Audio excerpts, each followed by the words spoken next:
sus programas o sus paquetes del servicio de internet, o inclusive algunos hasta han tenido que modificar sus teléfonos móviles. Y esto es lo mismo que está sucediendo con los trabajadores de educación. La parte patronal obliga a que hay que estar enviando las famosas, y sobre eso es saturar los teléfonos de los compañeros, y entonces los docentes, ¿qué hicieron? Ampliaron su programa o su paquete de internet, modernizaron sus aparatos, y algunos hasta ampliaron y buscaron otros equipos más veloces. Esto, compañeros, en la práctica es el proceso de la privatización de la educación. Aunado a eso, es la teleeducación. La teleeducación que a través de la televisión, donde por cierto el Estado mexicano le pagó 450 millones de pesos a las principales televisoras de este país. Entonces, ¿de qué se trata? Poner nada más contenidos y ya, que el estudiante empiece a resolver los trabajos que manda el maestro y hasta ahí. Esto, el gobierno mexicano, ante la OCDE, ante el Banco Mundial, ante la UNESCO, ante el Fondo Internacional, pues está cumpliendo, sigue otorgando según él el servicio educativo. Pero la realidad demuestra que no puede haber conocimiento si no estamos en un proceso de interacción, porque como ustedes saben, el conocimiento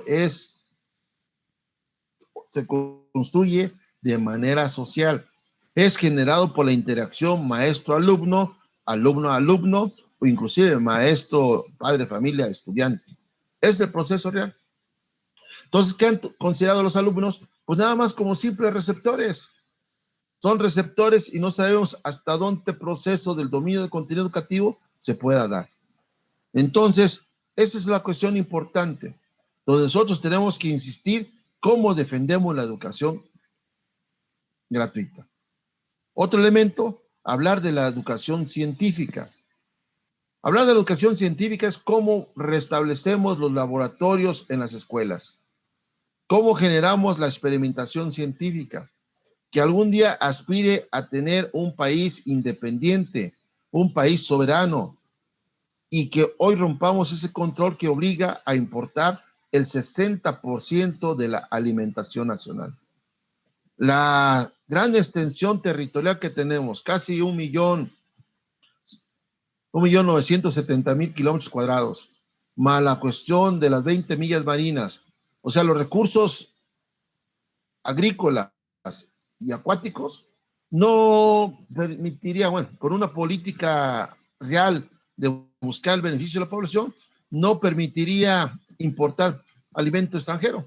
Sin embargo, el gobierno lo ha hecho. Cualquier gobierno, ustedes analicen los últimos 50 años, vienen paulatinamente importando alimentación y nos va haciendo dependientes. Esto está establecido en los tratados de libre comercio. Y el último que ahorita estamos viendo con el gobierno de López Obrador es el Tratado de México, Estados Unidos y Canadá. Por eso insistimos en buscar una educación científica, compañeros.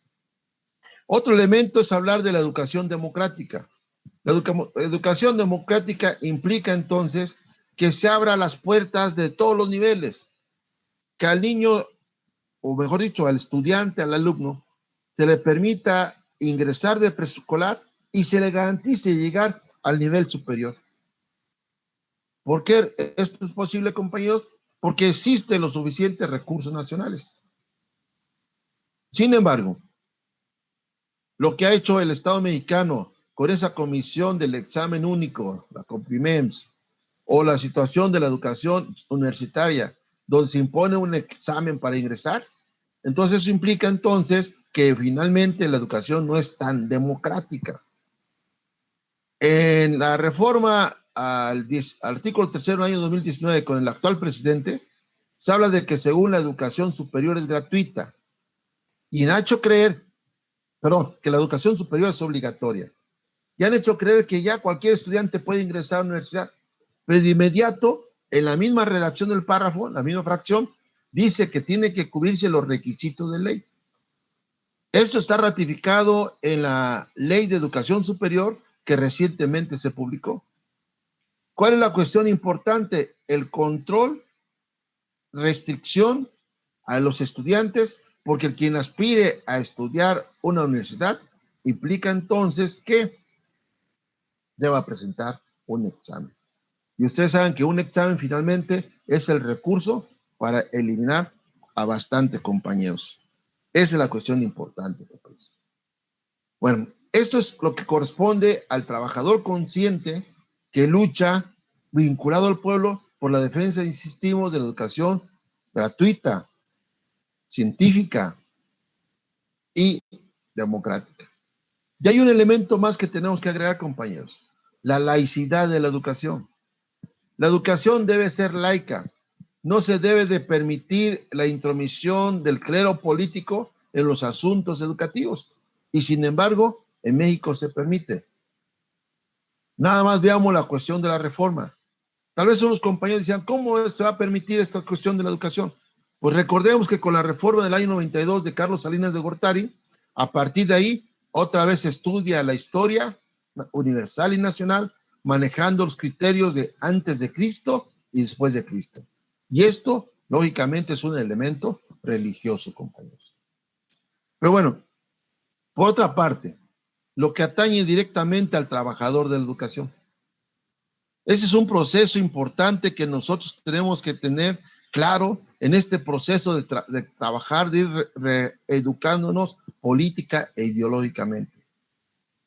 El proceso de que a veces pensamos que con el cambio de gobierno, con el cambio del partido gobernante, iban a cambiar las cosas para los trabajadores de educación, pero resultó que con la publicación del 15 de mayo de la nueva reforma del artículo 3º constitucional, encontramos que se reafirma esa reforma laboral contra los trabajadores de la educación. En el sentido, cuando se dice que el interés superior de los niños está por encima de los trabajadores de la educación. Donde se insiste que el maestro es el agente de transformación. Donde se dice que la educación debe ser de excelencia académica, entendida como la mejora continua de la educación. Y toda esta situación de carga es hacia los trabajadores de la educación. Y a diferencia de los trabajadores de educación superior, que dice la fracción séptima, donde se garantiza el respeto y la protección de los derechos de los trabajadores de educación superior, diciendo que sus derechos están salvaguardados, protegidos en la fracción A del artículo 123 constitucional. Para nosotros, educación básica, nos crean el sistema de carrera magisterial de los maestros y maestras. Y otra vez, ese elemento de presentar un examen para tener ingreso a la educación. Hay que presentar un examen para la basificación. Hay que presentar examen para la promoción. Hay que presentar examen inclusive como una evaluación diagnóstica, donde permita ahora sí encontrar las debilidades del trabajador, y entonces el sistema de mejora continua de educación y el sistema de mejora continua, entonces ahora es buscar que el maestro docente ingrese a los cursos para la actualización y la capacitación docente. Es el proceso donde nosotros tenemos que encontrar, compañeros, la situación importante de que no ha cambiado. Además, en el 16º transitorio de la ley establece que el sistema de carreras y maestros es determinar el ingreso, la promoción y los estímulos. Entonces, no es igual la ley actual con la de Peña Nieto, pero la esencia es la misma. O sea, todo cambió para que todo siga igual. Y esto, ¿por qué es, compañeros? O sea, nosotros tenemos que analizarlo de manera serena, de manera crítica. Tenemos que ubicar cuál es el papel del Estado mexicano. Es un Estado de clase que garantiza los intereses de clase, por lo tanto, el gobierno va a cuidar que los intereses de clase pues, no sean afectados, y la educación siga estando al servicio del gran capital, donde se genere trabajadores al servicio de ellos, y entonces de esta manera se insista en el fortalecimiento de la educación en español, matemáticas y en el manejo de las tecnologías de comunicación. ¿Por qué razón, compañeros? Porque con esa cuestión del COVID, ahora en enero, ya se legalizó en este país el teletrabajo.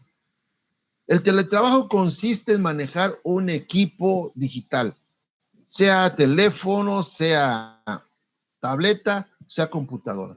Y esto en este último año, el trabajador de la educación lo ha aprendido de manera obligada. El teletrabajo entonces consiste en darle mayor beneficio, mayor rendimiento al capital. Primero, porque se individualiza la relación laboral. Y segundo, porque desde su casa el trabajador está comprometido a cumplir con los estándares de trabajo, de calidad productiva que le impone el capital.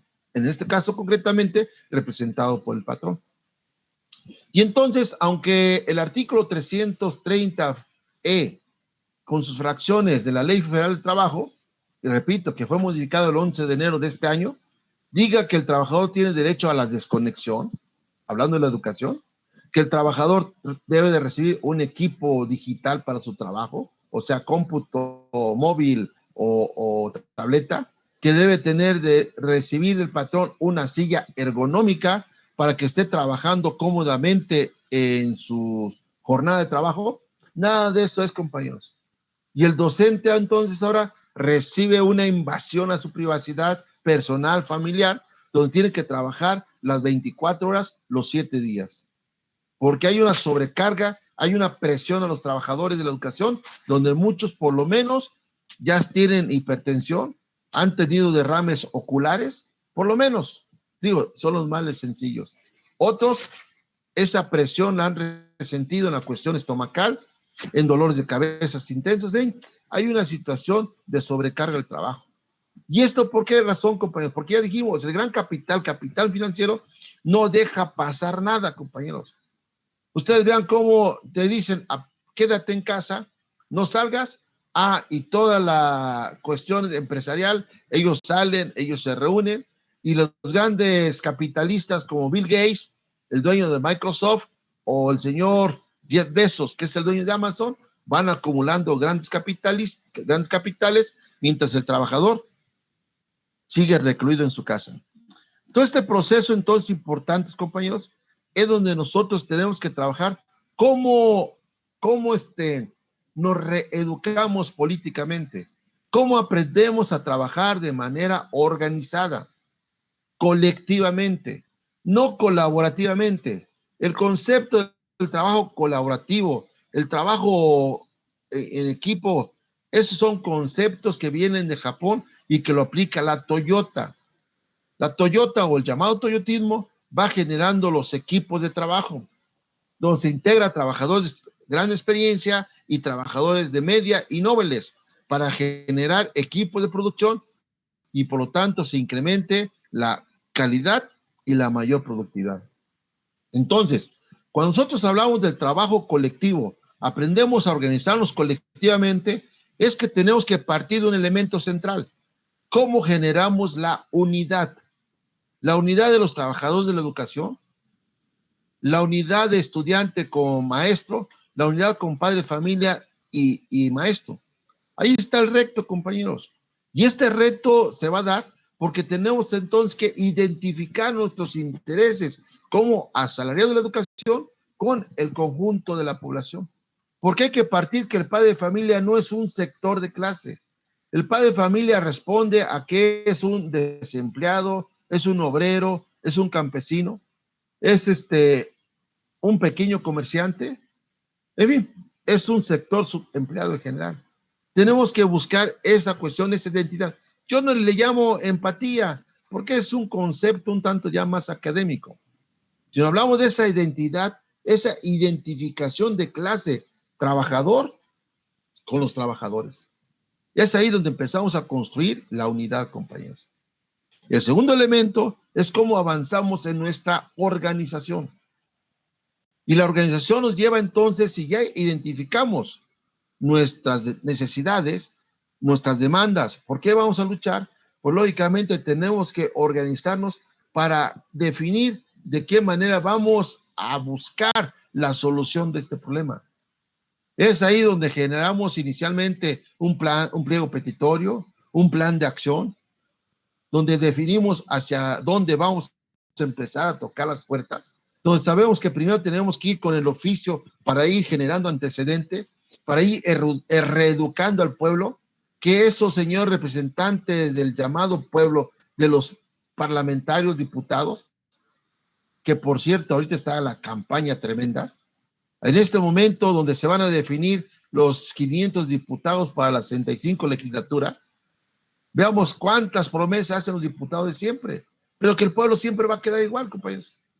Entonces, esto es algo que ya aprendimos, pero hay necesidad de seguir reeducando a nuestro pueblo, que no son las personas, no es esa concepción idealista que reflejamos nosotros en la historia, porque a veces decimos, es que el general Emiliano Zapata, el jefe del Libertador del Sur, pero no solamente Zapata, compañeros, Zapata es el punto de unidad entre tantos generales, como Gabriel Tepepa, Ignacio Maya, Felipe Neri, Amador Salazar, Zacarías Torres, Constancio Farfán, Otilio Montaño, Pablo Torres Burgos, en fin, una gran camada pléyade de jefes militares que permiten entonces generar precisamente la jefatura precisamente del general Zapata, por algo se le llama el jefe Zapata. Y es lo mismo en la situación de Francisco Villa, el jefe de la División del Norte, que era lo representativo, era la unidad, pero tenía todo un Estado Mayor militar. Recuerde usted, son los famosos dorados de Villa, donde destaca Pánfilo Natera, destaca Rodolfo Fierro, bueno, Felipe Ángeles y muchos más, compañeros. Esto es lo que nosotros tenemos que entender, tenemos que ubicar. No son los caudillos, no son los mesías, como dijeron en las Sagradas Escrituras. Es el pueblo organizado lo que va a permitir entonces enfrentar todas las políticas gubernamentales.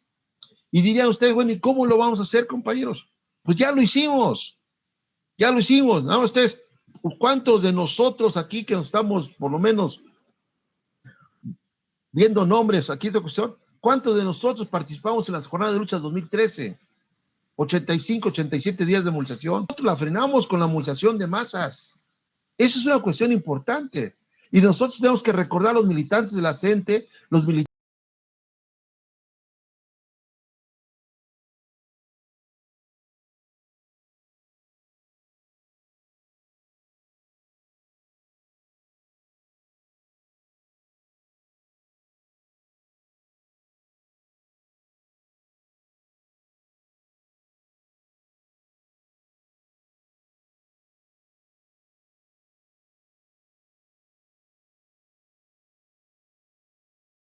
de UPRES, cuánto no hemos conquistado con la movilización de masas. Si nosotros hablamos de la lucha del 89, nosotros en la movilización de 1989, del 17 de abril al 15 de mayo, arrancamos un aumento salarial del 25%. Y ustedes como UPRES, sector educativo, pues todo lo que han logrado, compañeros. Las más de 100 escuelas que han construido. O sea, en ese sentido, y lógicamente no es UPRES solitos, no son los maestros, es el pueblo, padres de familia, estudiantes, lo que ha permitido. ¿Esto qué refleja, compañeros? Una concepción materialista de la historia, que son los pueblos los que crean la historia, son los pueblos los que construyen su destino. O sea, nosotros decimos educación es la base. En términos clásicos, son las masas las que construyen su historia. Eso es la cuestión de organización colectiva, compañeros.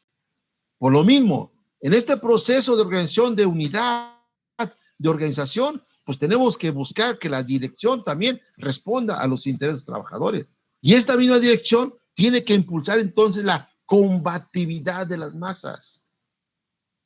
Y esa combatividad se refleja en la movilización, compañeros.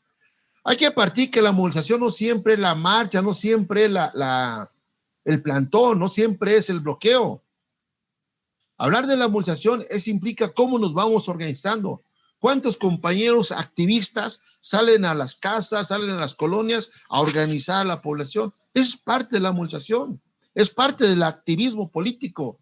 Y eso es lo que nos ha permitido entonces generar condiciones para enfrentar todas las políticas educativas del Estado mexicano, que en este momento no hemos podido frenarlas, pero trabajemos, compañeros, construyamos la unidad, la organización, la disciplina, la combatividad. Esto es posible. Por algo la gente ha vivido 41 años de lucha. Y lógicamente el Estado ha hecho su trabajo, compañeros. No más piensen ustedes cuánta gente se aparta de las organizaciones. Unos buscan su beneficio personal, otros son pagados o son, mejor dicho, comprados. Son comprados por el Estado, son comprados por los servidores del Estado para minar las organizaciones. Pero los compañeros que están firmes, comprometidos con la causa, son los que permanecen firmes, compañeros. Esto es lo que es. ¿Por qué es eso, compañeros? Porque es una organización que se ha distinguido desde hace un rato por la defensa de la educación pública y de muchas necesidades de la población. Entonces, en este proceso para nosotros,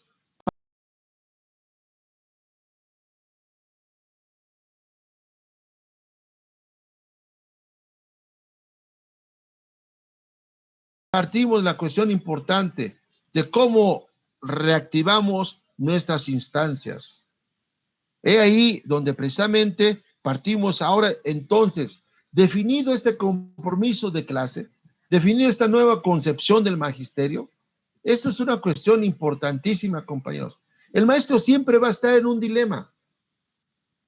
El maestro va a estar en su cerebro va a ser un campo de batalla, dice José Carlos Mariátegui, porque el maestro tiene que definir su compromiso, instinto de clase.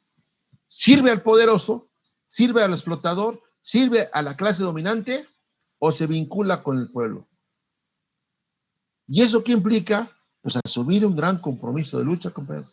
Empezar a ayudar a organizar el pueblo. ¿Cuántos maestros no se vincula tanto al pueblo que finalmente el alumno y el propio padre de familia llega y le cuenta sus problemas existenciales, compañeros? Que no hubo trabajo, la violencia en las calles, la situación a veces que las familias no tienen para comer, que hay niños que no llegan a la escuela 2, 3 días porque no tuvieron zapatos. Esto se oye muy cruel, compañeros, muy desgarrador, pero es la realidad que estamos enfrentando. Entonces, por más planes y nuevas escuelas mexicanas que quiera construir el Estado mexicano, nosotros tenemos que ubicar el problema central. Y el problema central en México es que el problema educativo es un problema económico, político y social, compañeros. Muestra de ello es que hoy estamos enfrentando que varios miles de niños están perdiendo a sus padres de familia, están quedando huérfanos. Y el Estado mexicano no ha dicho qué va a hacer con todos esos niños. Tenemos que reconocer lo que dice el INEGI, que con este problema de la pandemia, 5.200.000 estudiantes de preescolar al nivel superior han desertado de las escuelas por problema necesariamente económico, compañeros. No ha sido posible ya encontrar el sustento que garantice la alimentación y por lo mismo han desertado de las escuelas. Nosotros tenemos que recordar que el programa de útiles escolares fue una conquista de la lucha de la CENTE en el año 97. Esos paquetitos de 4 cuadernos, de 2 reglas, colores, es que es ínfimo, pobre, y finalmente es conquista de los trabajadores de la educación movilizados, compañeros. En el año 97, la CENTE frenó la reforma energética y la primera reforma a la ley del ISSSTE. Y a partir de ahí, cada año, ya el Estado mexicano entrega a los estudiantes de secundaria los libros de texto y un paquetito de útiles escolares. En algunos estados como Oaxaca, Michoacán, Guerrero, Oaxaca, se arrancaron escuelas con comedores escolares. Esto es posible, compañeros, y eso es algo que tenemos de tener. Esto hace muchos años se tuvo, e inclusive todavía en el Distrito Federal, en el Estado de México, encontramos escuelas con médico escolar.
del gobierno de López Obrador en dos aspectos. Primero, en la defensa de la educación pública implica que sigamos luchando porque sea gratuita, laica, pública, científica y democrática.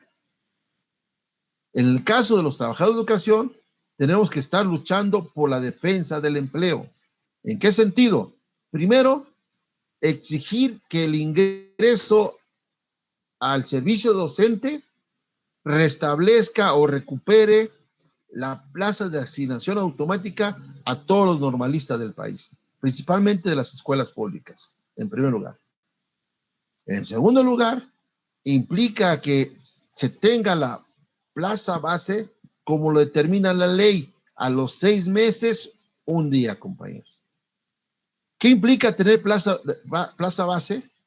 Darle garantía al trabajador, darle una seguridad laboral y que no esté en esa precarización, en esa inseguridad, en esa inquietud de que ya terminó el semestre, ya terminó mi interinato, ¿me contratarán o no me contratarán? Esa es la precarización laboral, compañeros. Y en esta situación es cuando nosotros tenemos que enfrentar el outsourcing, que es la tercerización laboral. Y es algo que puede estar latente para la educación nacional, donde haya empresas que ofrezcan el servicio administrativo. El servicio no solamente es, compañeros, de que digan, los vamos a contratar. ¿Cuántos trabajadores o aspirantes a docentes aprueban su examen en junio, julio y esperan hasta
mayo del año siguiente y el Estado patrón no los contrata, porque el problema es de presupuesto público.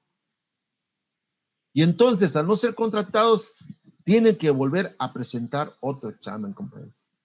Insistimos, aprobar el examen no obliga al Estado patrón a contratar a los futuros docentes. ¿Por qué? Porque todo está sujeto al presupuesto público, compañeros.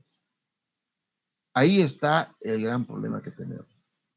Nosotros tenemos que seguir luchando por un aumento salarial generalizado. Tenemos que rechazar esa situación del estímulo de manera individual. Estamos en contra del aumento salarial diferenciado, o sea que los maestros se promuevan por examen, aún estando en la misma función. ¿Por qué, compañeros? Porque primero divide a los docentes y en segundo lugar, porque es violatoria a la fracción séptima del artículo 123 constitucional. Repito, violatoria a la fracción séptima del artículo 123 constitucional, que dice que a trabajo igual, salario igual, compañeros. Entonces, tener escalas salariales diferenciadas es generar una división entre los trabajadores. Y esto le beneficia más al Estado patrón. ¿Por qué razón? Porque finalmente él es el que se ha beneficiado más con unos trabajadores divididos y además se ahorra muchos miles de pesos, compañeros. Así de sencillo. Por eso, aquí hay que recordar cómo en el año 93 al trabajador docente le quitaron la prima vacacional. Con la reforma del señor Salinas de Gortari, nos quitaron la prima vacacional de julio. Y ahora, porque ya no son vacaciones, ahora es receso. escolar. Entonces, ¿por qué les vamos a pagar? Y ahí se ahorraron miles de millones de pesos. Es exactamente lo que están haciendo con esta parte, lo que vamos a ubicar, la llamada adelgazamiento de la plantilla, compañeros. Es una cuestión central. Y en ese sentido de la reforma laboral, hay un peligro concretamente para todos los trabajadores de quitarles la jubilación. De hecho, para los cotizantes, los machos federalizados, ya nos arrebataron la jubilación y se crearon las cuentas individuales. Y en este momento es algo que los trabajadores al servicio del Sindicato Mexicano de Maestros de la Educación, el CEMCEN, como los de compañeros del CEI, del CEI Educativo de UPRES, están enfrentando esto. Compañeros, el proyecto de la modificación a la ley INSEMIN se sigue trabajando. ¿Y qué han hecho los diputados locales? ¿Qué han hecho los gobiernos locales? Hablando de Alfredo del Mazo Maza, pues han escondido el proyecto. Lo están trabajando lo más secreto posible para que después venga el golpe contra los trabajadores.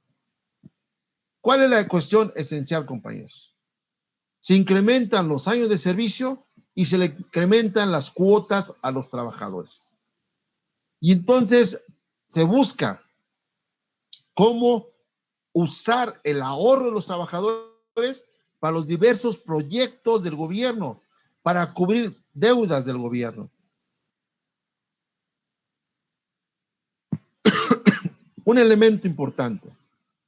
Ustedes han de recordar que en la construcción del proyecto del nuevo aeropuerto de la Ciudad de México que se pensaba hacer en Texcoco, el ISSSTE, a través del pensioniste, utilizó 456 millones de pesos del ahorro de los trabajadores. Y no nomás fue el ISSSTE, fue en bursa la Afore del señor Slim, y fue también el GNP. En fin, fueron varias Afores, empresas que manejan el ahorro individual de los trabajadores y que metieron, aportaron, aplicaron ahorro de los trabajadores en este proyecto. Y al suspenderse la construcción, lógicamente ese dinero se perdió, compañeros. Ese es el riesgo que los compañeros cotizantes del ISEMIN hoy están enfrentando, y es lo que nosotros tenemos que ver de qué manera se defiende, compañeros. El año pasado ya se modificó la ley del ISSSTE, o sea, se modificó la ley de los trabajadores al servicio del Estado de Chiapas, y también la ley del ISSSTE en Nuevo León, el llamado ISSSTE León. Todo eso que implica convertir el ahorro de los trabajadores en jubilación, que los nuevos trabajadores ya no tengan jubilación, y a los activos incrementarles cuotas y años de servicio, compañeros. Por eso es todo este paquetote de demandas, de políticas contra los trabajadores que nosotros tenemos que enfrentar. Por eso estamos hablando, es una causa, pero tenemos que dividirla. Lo que atañe directamente a los trabajadores y lo que atañe a padres y alumnos, compañeros. En este mismo sentido, es cuando nosotros tenemos entonces que exigir que el incremento al presupuesto educativo garantice escuelas con el mantenimiento y el equipamiento, que no se permita que haya cuotas de padres de familia en las escuelas. Nada más recordemos en las escuelas preparatorias oficiales del Estado de México, ¿quién sostiene el mantenimiento, equipamiento? ¿Quién le paga a los conserjes? Son los padres de familia, compañeros. Por eso se les pide una cuota semestral. El año pasado creo que eran 800 y tantos pesos, no sé si se mantenga todavía. Pero ¿por qué razón? Porque finalmente el padre de familia está pagando esta parte, cuando debería ser responsabilidad del Estado mexicano, de cualquier estado de la República, de las 32 entidades federativas, quien sufrague la educación, quien dé equipamiento y mantenimiento a las escuelas públicas. La nueva escuela mexicana con el actual gobierno nos ha insistido mucho de la educación inclusiva. Y la pregunta es, compañeros, ¿ya el Estado mexicano aportó el recurso necesario para las modificaciones físicas de las escuelas? O sea, para construir rampas, para la salida de emergencia, para la cuestión esta de las barras en los sanitarios. No, compañeros. ¿Quién lo va a hacer? Pues lo van a hacer los padres de familia. Ya no hablemos de la sobrecarga que implica a los trabajadores docentes, porque tiene que hacer, dice la ley, el ajuste razonable de los contenidos. O sea, tiene que hacer el docente al incluir a los estudiantes en todas las condiciones físicas, mentales que lleguen, tiene que hacer 2, 3 planeaciones para un mismo grupo, de acuerdo, decían antes, a las necesidades educativas especiales. Ahora, de acuerdo a las capacidades, a las cuestiones inclusivas de los estudiantes. Es la sobrecarga de trabajo, compañeros. Y hay que partir entonces lo que estamos viendo, que la educación especial en México está teniendo un proceso de privatización. Ya los especialistas en lenguaje no están en las escuelas. El desarrollo psicomotriz, el compañero pedagógico. Antes existía un centro psicopedagógico, pero esos compañeros de educación básicas la convirtieron en la unidad de servicios educativos, en la unidad de servicio de apoyo a la educación regular, a la USAER. Entonces, todo este proceso importante, vean ustedes qué hemos perdido. También la importancia entonces que tengamos esto presente para que nosotros luchemos por esas conquistas y veamos cómo la defendamos. Pero lógicamente no lo vamos a hacer solo los trabajadores de educación. Tenemos que vincular a estudiantes, tenemos que vincular a los padres de familia. Y que los padres de familia no luchen para apoyarnos a nosotros, porque a veces nada más quedamos esto. Hay una marcha de la gente, apóyenos. Hay una movilización porque vamos a pedir más escuelas o vamos a pedir más mobiliario. No, compañeros. Hemos aprendido en estas décadas de lucha de la gente que el padre de familia tiene necesidades como trabajadores y tiene necesidades en la cuestión de la escuela, que el conserje sea pagado por el gobierno, que la cuestión esta importante de la seguridad, en fin, tanta problemática que cada escuela conoce muy bien, el maestro, el estudiante, el docente, trabajan muy bien. Ejemplo, los sanitarios. Ejemplo, la construcción de más aulas. En fin, toda una serie importante de necesidades, compañeros. Por eso nosotros hemos reiterado, es falso que el Estado mexicano haya perdido la rectoría de la educación. Esto es falso. El Estado mexicano, Federación, siempre ha mantenido la rectoría de la educación. Nada más recordemos desde cuándo el Estado mexicano es quien determina los planes y programas de estudio, determina la filosofía educativa y determina la política educativa, compañeros. Es el Estado mexicano. Fue falso de que había perdido la rectoría. Lo que hizo la reforma de Peña y ahorita de López Obrador es quitarle la representatividad a los trabajadores. O sea, romper con la bilateralidad. ¿Qué implica esto? Que la organización sindical, llámese CENTE, ya no tenga esa representación que se tenía ante el gobierno. La ley establece que el 50% de las plazas vacantes la puede proponer el Estado, o sea, el gobierno, la dependencia, y el otro 50% la organización sindical. Pero en la práctica esto ya se perdió, compañeros. Del mismo modo, se ha perdido el derecho a la comisión sindical.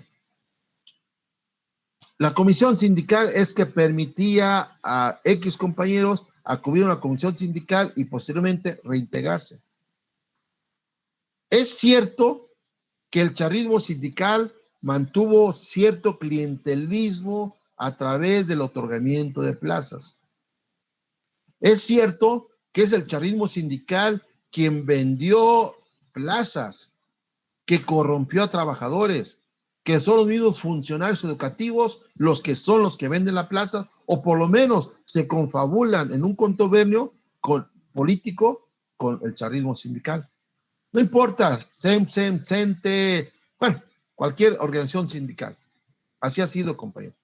¿Por qué? Porque finalmente el clientelismo es quien mantiene una cuestión electoral, es una cuestión corporativa, es quien lleva precisamente en estos momentos, hoy de campaña, pues ahora sí, a cobrar los favores, compañeros. O simplemente se involucra a los trabajadores para mantener el control del chavismo sindical a través de la vía electoral. Luego, entonces, para nosotros, cuando insistimos en la defensa de la organización colectiva, implica entonces en el derecho de la libre sindicalización, en mantener los compañeros organizados para enfrentar la política educativa y para luchar por los derechos de los trabajadores, por todas las conquistas que nos están arrebatando y por lo tanto buscar que se garantice todo este proceso central. Ahí pues la cuestión importante, compañeros, que tenemos. Lógicamente, en un intento de paulatino de ir resumiendo parte del tema, esto no es posible, compañeros. No vamos a poderlo concretar si nosotros no asumimos una concepción del mundo de la vida. No son los grandes dirigentes, no son los héroes, compañeros, los que transforman las cosas, los que modifican una realidad nacional, local o sindical. Son los trabajadores organizados. Es el pueblo organizado quien transforma la realidad. Decíamos hace rato, son las masas quien construyen su historia, compañeros. Es lo importante que nosotros tenemos que partir. Otro elemento importantísimo que tenemos que seguir luchando por la educación pública, laica, científica. Tenemos que seguir luchando por el empleo, desde el ingreso. Vean ustedes la gran diferencia, compañeros. La anterior ley del servicio profesional docente nada más tenía un requisito: aprobar el examen. Y de ahí esperar a que contrataran a los que lo aprobaron. Con la nueva ley del sistema de carreras de los maestros y maestras, se necesitan cubrir 8 requisitos: el examen, el título, el promedio, tener experiencia docente, tener curso de capacitación y lo principal, compañeros, dominar otra lengua diferente a la del aspirante. Y lógicamente no es ninguna de las 65 lenguas que manejan nuestro pueblo mexicano. O sea, no es el maya, el zapoteco, el mixteco, el otomí, el tenec, no, compañeros, es el inglés. ¿Por qué? Porque los planes y programas de estudio establecen diversos criterios que, conforme va avanzando el nivel de preescolar, primaria, secundaria y bachillerato, tiene que ascender el dominio del inglés de los alumnos. Y esta es una exigencia del Tratado de México, Estados Unidos y Canadá, el TMEC. Es la cuestión importante. Como la educación tecnológica o la educación, digital. El manejo de la tecnología de información y computación es desde el año 2001, 2002, que se impone en este país para el beneficio del gran capital. Ahí está la cuestión central. Tercera parte, compañeros. En este proceso es la lucha con la única organización que es la Coordinadora Nacional de Trabajo de Educación, que durante 40 años, poquito más, ha enfrentado toda la política del gobierno del Estado mexicano, representada por 8 presidentes de diferentes partidos y que la gente lo sigue enfrentando. Lógicamente, si hace rato hay gente que ha sido cooptada por el chavismo, ha limitado su trabajo a la cuestión de partido electoral, han querido llevar la organización sindical al partido electoral y que la gente es muy clara, compañeros. La gente, en su principio, uno dice que se respetan todas las formas de lucha, siempre y cuando no rebaje el nivel de combatividad, el nivel de organización de las masas, que no rebaje su conciencia de lucha. ¿Qué quiere decir esto, compañeros? Que si hay compañeros que quieren participar en la cuestión electoral, la gente les permite esto. Pero ¿qué tienen que hacer? Trabajar por elevar el nivel de la masa, el nivel del pueblo organizado. Esa es la tarea, compañeros. Esa es la libre militancia. La gente no promueve el voto corporativo. Eso lo hace el chavismo sindical. Por eso cuando hablamos de esa libertad, entonces hay que trabajar por fortalecer a la Coordinadora Nacional de Trabajadores de Educación, quien, por cierto, los días 13, 14 y 15 de mayo realizará su 14º Congreso Nacional. Ya estamos paulatinamente superando el terror mediático, compañeros, porque así nos sometieron a un terror mediático. No salgas de la casa, quédate. Pero ¿cuántos millones de trabajadores tuvieron que salir? Por una sencilla razón, compañeros. Tienen que salir a buscar su comida, a buscar el sustento diario. No puede, es posible quedarse. Los que sí se pueden quedar todo su tiempo, vean ustedes la casa de los burgueses. Tienen alberca, tienen su cocina, en fin, tantas cuestiones. Ellos sí pueden hacerlo, pero nosotros no. Entonces, esa es la cuestión importante que nosotros tenemos que enfrentar. Entonces, en esta situación, el terror mediático, paulatinamente lo hemos superado. Ya la gente salió a la calle el 9 de diciembre, salió a la calle el 26 de febrero, perdón. El día del 6 al 8 de febrero, los compañeros de Michoacán realizaron una marcha caravana al DF para exigir la solución a sus demandas. Del 22 al 24 de marzo, los compañeros de Chiapas hicieron una marcha caravana en Tuxtla Gutiérrez a la Ciudad de México para exigir la solución a sus demandas. Los compañeros de Guerrero ya bloquearon otra vez la autopista del Sol, fueron reprimidos, han venido a marchar varias veces a la Ciudad de México, también buscando la solución a sus demandas. O sea, hay una cuestión ya de movilidad, compañeros. Ya superamos ese pánico a la enfermedad. Ya vimos que si luchamos nos podemos morir, pero también si no luchamos también nos podemos morir, compañeros. Esa es la realidad. Entonces, finalmente, ¿qué estamos haciendo? Con todas las medidas sanitarias, todas las medidas, ahora sí, de higiene, sanitarias, todas las cuestiones importantes, la gente paulatinamente está activando su trabajo. Es lo que vamos a hacer, compañeros. No vamos a cuestionar la cuestión electoral. No, eso es un proceso que es ajeno a la gente.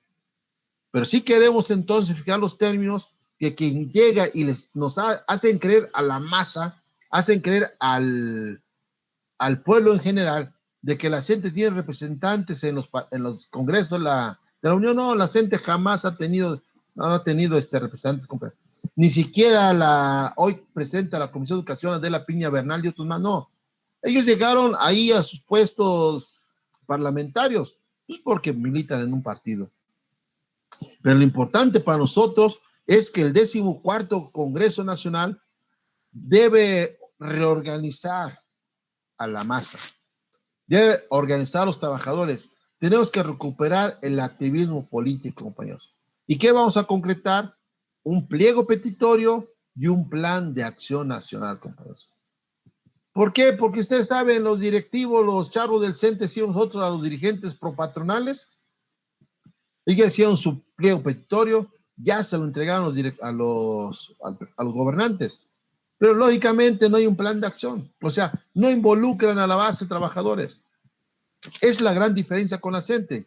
La CENTE acordará 13, 14, 15 años un plan de acción con un pliego petitorio y de ahí a desarrollar la gran movilización, compañeros. Seguiremos trabajando por generar otra huelga nacional. ¿Cuándo será? No sabemos, compañeros. Ustedes bien saben que no hay tiempos definidos. O sea, no hay un tiempo perentorio. Pero lo real es que sí persiste la agresión contra los trabajadores en general y en particular contra la educación. Veamos el caso concreto hoy que estamos viendo en Colombia, compañeros. Esta gran movilización que empezó el 28 de abril, ya son casi 2 semanas de intensas movilizaciones. ¿Qué lo generó? ¿Qué lo detonó?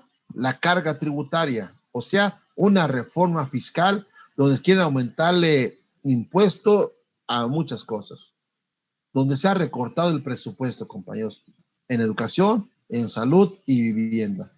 Y cualquier parecido con nosotros es la pura realidad, compañeros. No es coincidencia, es la realidad, porque esa es la política que el imperio ha establecido contra los países semicoloniales sometidos al gran capital. La política que prospere dependerá de nosotros, compañeros. Cabe mencionar que el gobierno de López Obrador ha recibido 18 veces a la Comisión Nacional Única Negociadora de la CENTE. Los avances han sido muy raquíticos, muy pobres. Y que desde el 9 de diciembre no ha vuelto a recibir a la Comisión Nacional Única de Negociación, compañeros. Ese fue el sentido de las caravanas, de cómo reactivar la negociación. Y finalmente, compañeros, lo importante es cómo nosotros podemos arrancar nuestra demanda. Ya sabemos que es con la lucha organizada. Entonces, compañeros, tenemos el reto, uno, que como trabajadores de la educación aprendamos a ser maestros, que nos vinculemos con el pueblo oprimido, el pueblo explotado. Número dos, que trabajemos por generar una nueva conciencia, una nueva ideología entre los estudiantes, entre los trabajadores de la educación, que aspire esa nueva educación, esa nueva ideología a un proyecto de nación libre, soberana, independiente, que rompa con el sometimiento del gran capital financiero. Y número tres, compañeros, a que preparemos las condiciones para una próxima movilización nacional que, dependiendo de la gran envergadura, de la gran fuerza que tengamos, podemos entonces frenar este golpe contra la educación pública, en primer lugar, y contra los derechos de los trabajadores, en segundo lugar, compañeros. Hasta esta parte aquí me detengo tantito, compañeros, para ver si no hay preguntas, algunas dudas, inquietudes. Con gusto las trataremos de resolver, compañeros.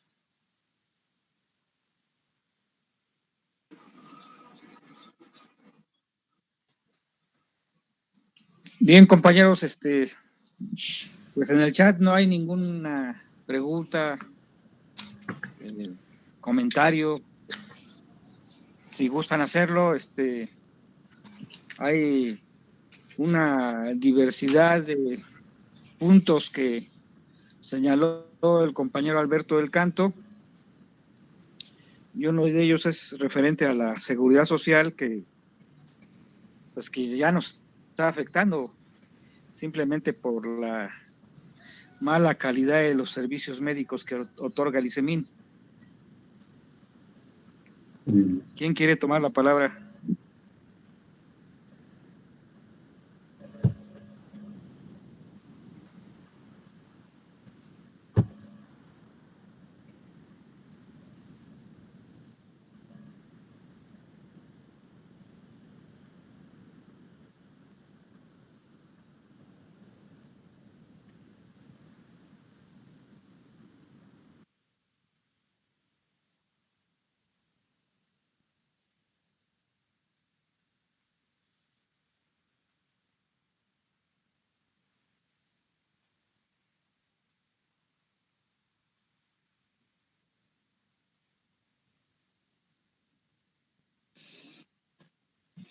Raúl, ¿algún comentario? Sí, pues estaba escuchando al compañero Alberto del Canto y surgían en mí, compañeros, una serie de preguntas. Primeramente, reconocer que aquí también dentro de la UPRES hay charrismo, porque aquí nomás hay 29 compañeros. Es decir, que los charros están actuando también dentro de la UPRES. Entonces, pero es otra cosa. Sino preguntar, yo quisiera preguntar del Canto sobre sabemos que a nivel nacional del Canto hay una cúpula que mejor dicho, nos está moviendo con sus hilos, diríamos, con sus hilos, ¿no? Pareciera que esta cúpula es de la derecha y que nos suelta el hilo. Cuando nos movemos pareciera que es cuando nos suelta el hilo, como títeres, ¿no? Como títeres nos está moviendo. Yo esto no lo concebía y no lo concibo todavía. Se me hace difícil saber que hay gente que a nivel, hasta allá arriba, más arriba, están los grupos pues que empoderados de dinero, que permiten que ellos saben cuándo darnos larga y cuándo no. Yo esto lo decía porque yo fui al evento de la CENTE del canto, el que hicieron ahí cuando venían de Chiapas y de Oaxaca, que estuvimos ahí en la entrada de México esperando a los compañeros con la manta. Sí, en la caseta de San Marcos. Sí, había unos compañeros que decían, es más, la CENTE, AMLO la CENTE, y había otros que no. Entonces lo que yo veo es que pareciera que, bueno, entiendo lo que tú decías, que hay un movimiento que se coincide con el rollo electoral y otros no. Sin embargo, más allá de ese rollo electoral y el que no coincide, están los de mucho más arriba, ¿no? Por ejemplo, tú hablabas del señor que mueve las computadoras, por ejemplo. Bill Gates. De grandes empresarios a nivel mundial. Yo quisiera preguntar si la gente,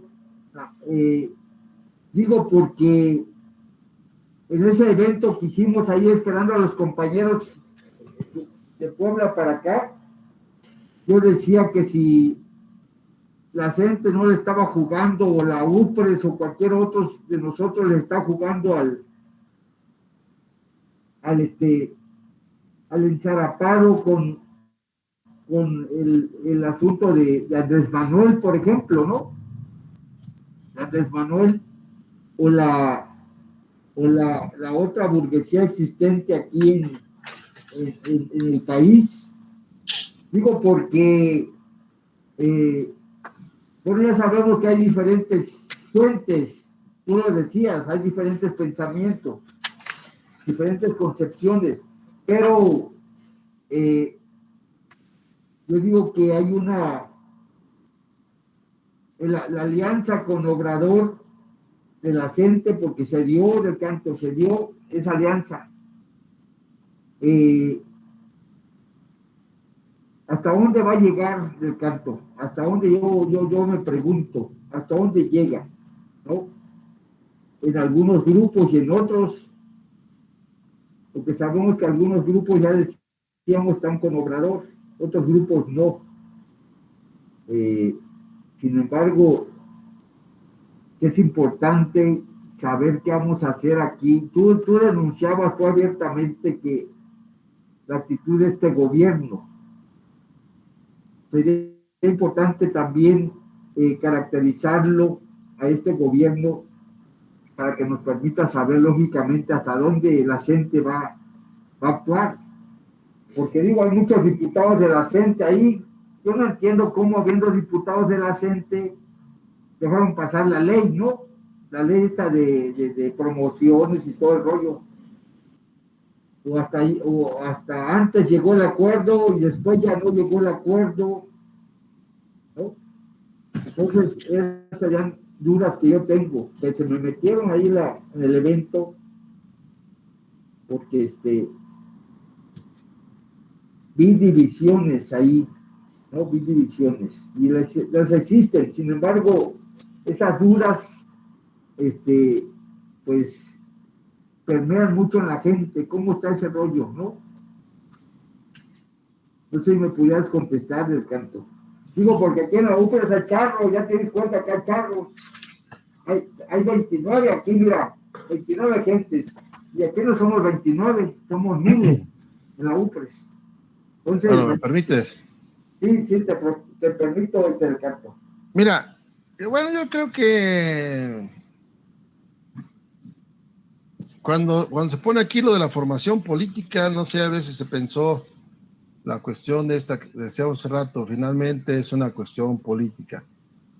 Y el problema central, compañeros, es entendible. Miren, la clase dominante ha trabajado para que cuando sale de política, la gente vincula este concepto con partidos electorales. Así se concibe la política. Pero nosotros ya tenemos que ubicar que hay una política educativa, hay una política de seguridad, hay una política laboral, hay una política de salud. O sea, que todo finalmente expresa la economía que se persigue en este país. O sea, de que la política es la expresión concentrada de la economía. Entonces, todo lo que se aplique responde a los intereses económicos que estaba mencionando, los tratados comerciales. Por eso mismo, cuando viene la cuestión esta electoral, tú dices, sí, bueno, hubo una alianza implícita, dijéramos, entre algunos militantes de la CENTE con el entonces candidato López Obrador. Y esa gente es la que se concentra el 12 de mayo de 2018 en el Atao, donde López Obrador presenta sus 10 puntos. Pero a diferencia de lo que hizo con el charro de Rafael Ochoa Guzmán, las redes sociales progresistas magisteriales, que hoy nada más es un partido de redes sociales progresistas, ¿sí? Ahí en Zacatecas, el 10 de febrero de 2018, sí firmó un documento, firmó un acuerdo, pero cuando ya está la base, el maestro que aspira más, el maestro consciente, el maestro movilizado, que algunos eran militantes de la CENTE el 12 de mayo, repito, y que fue en Oaxaca, ahí ya no firmó nada. Y entonces este proceso, pues mucha gente espera algo, porque así somos, compañeros. A veces en esta situación mística que nos han formado, pues pensamos que las personas tienen casi poderes mágicos, que con sola presencia cambió las cosas, pero no es así. Recordemos que estamos en un estado de clase, en un sistema de clase primero, un estado de clase, un gobierno de clase. Los tres poderes son de clase. Por algo siempre las leyes están contra el pueblo. Entonces, en esta campaña mediática, quisieron creer que la CENTE tenía diputados. Decía hace rato, pues no son diputados de la CENTE, no llegaron a nombre de la CENTE. Aunque muchos se formaron políticamente en la CENTE, pues ya cuando llegaron ahí, llegaron a nombre de sus partidos, de cualquier partido, porque no nomás Morena tiene diputados supuestamente de la CENTE, hay gente del PRI, hay gente del PAN, que todos son maestros y que cuando les conviene dicen que son de la CENTE y cuando no, simplemente se desligan. Entonces, en este proceso importante para nosotros, tenemos que señalar que nadie va a hacer lo que a los maestros les corresponde hacer, lo que a los alumnos les corresponde hacer, lo que a los padres de familia les corresponde hacer. O sea, defender la educación pública, compañeros. Eso es lo que nosotros tenemos que tener claro e importante. Luego, entonces, es lo que decíamos hace rato, pues tenemos que fortalecer la unidad, tenemos que fortalecer la organización, tenemos que dar la lucha ideológica. Esto a lo mejor lo que dice el compañero Raúl es que tenemos charrismo en López. No, o sea, no es la cuestión física, sino es que si no vamos dando la lucha ideológica, muchas de las tendencias, bueno, ¿para qué nos vamos a movilizar? Empieza el asunto, ¿no? Ahora, ¿qué vamos a pedir? No, hay que partir que la lucha es constante, lo decimos, ¿no? Es más, hasta decimos, Zapata vive, es el lema de UPRES, Zapata vive, pues la lucha sigue. Ese es el proceso que tenemos, compañeros. Y entonces, esta consigna no puede ser así nada más abstracta, mecánica, como esos golpes de pecho por mi culpa, no. Es una consigna que implica que la lucha es constante. Y esta defensa de la educación pública, esta defensa de los derechos de trabajadores de educación pública, de trabajadores de educación, pues es constante. Entonces, tenemos que estar esa reeducación ideológica. porque el educador tiene que ser reeducado. Y entonces este proceso implica, decíamos hace rato, la unidad, la organización. Este mismo evento, a mí, así que tal vez, para mí está bien, compañeros. Miren, es viernes, 10 de la mañana. No sé si los compañeros tuvieron clases, o sea, virtuales, tenían que atender su trabajo. Es entendible, es hora laboral. Pero lo importante es que los que estamos aquí estamos interesados en esto. Y me parece aquí, compañeros, dos cosas. Uno, es un acto previo a la CENTE. Dos, es un acto previo al Día del Maestro. Y recuerden que el maestro luchando y su día festejando. Entonces, este proceso es natural. Paulatinamente nos tiene que llevar a una desalienación de las masas. Insistimos, somos nosotros colectivamente, organizadamente, disciplinadamente, los que tenemos que luchar por nuestros derechos. Entonces, los señores candidatos prometen todo, compañeros. Prometen todo. ¿Por qué? Porque quieren llegar al poder electoral, quieren tener el voto, el favor del pueblo.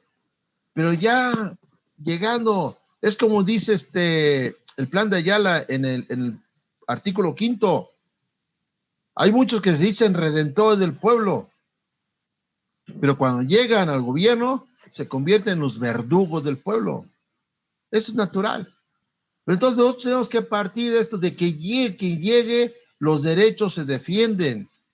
Entonces no esperemos tanto de la buena voluntad del gobernante. Ya mencionamos, son 18 mesas. El presidente a todo dice que sí, pero no se concreta nada.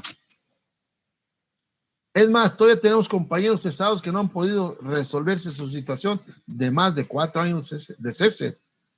Entonces, lo importante para nosotros, decíamos, es que ya se superó ese letargo electoral. Ya se superó la ilusión en el presidente actual.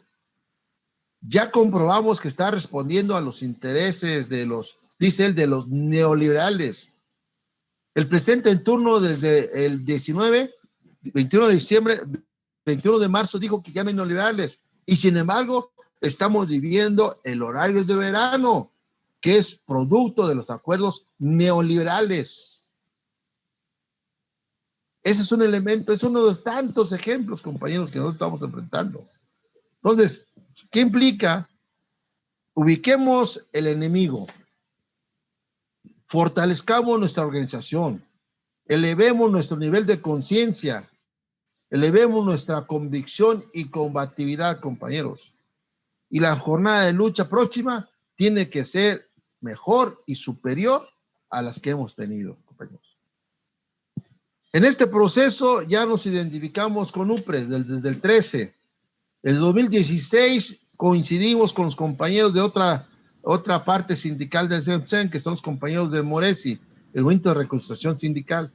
Eso ha permitido que el 16 podamos construir la Coordinadora de Trabajadores del Estado de México, la CETEM.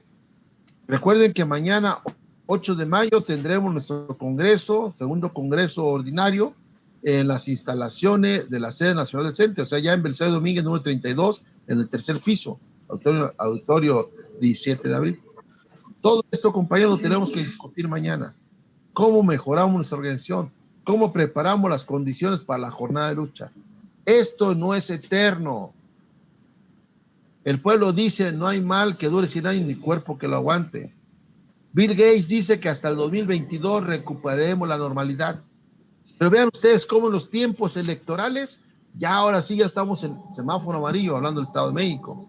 Y otros estados a nivel nacional están ya en semáforo verde. Y no es remoto, compañeros, que para el 6 de junio ya estemos todos en verde o todos con amarillo y ya salen todas cuestiones importantes. ¿Por qué, compañeros? Porque les preocupa el proceso electoral. Un proceso electoral que involucra a 94 millones de mexicanos, donde se van a instalar más de 608,000 sillas.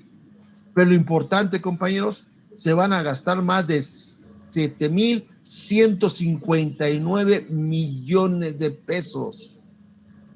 Compañeros, pensemos, ¿cuántas escuelas se pueden construir? Se pueden reconstruir, contratar maestros, hospitales, contratar médicos, la vacuna. Es un derroche de dinero para la campaña electoral. Pero al Estado mexicano le preocupa esto. ¿Por qué? Porque finalmente es legalizar el sistema de explotación. Por eso son tantos y tantas campañas. ¿Cómo los saturan a ustedes? Es más, vamos a ser resilientes de todos los spots publicitarios electorales. Porque cómo saturan de contenido político electoral. ¿Y cuánta gente llevan? Actores, artistas, luchadores, ¿sí? Todas esas cuestiones. Y vean ustedes cuántos chapulines electorales hay. Pero compañeros, eso está ahí. A mí me parece que no nos debemos de distraer con eso. Tenemos que definir nuestra propia organización, cómo trabajar, insistimos, en la defensa de la educación pública y del empleo. Esa debe ser, en mi opinión, como trabajador de educación, lo prioritario. Si lo podemos combinar con la cuestión electoral, cada quien está en su derecho. Pero que no se olvide, que no se vaya al 100% ya, sino cómo distribuimos los tiempos que permita seguir enfrentando esto, compañeros. A mí me parece este asunto. Y por último, miren, preguntaba el compañero Raúl, ¿cómo es posible que los diputados, los puestos diputados de la CENTE aprueben esto?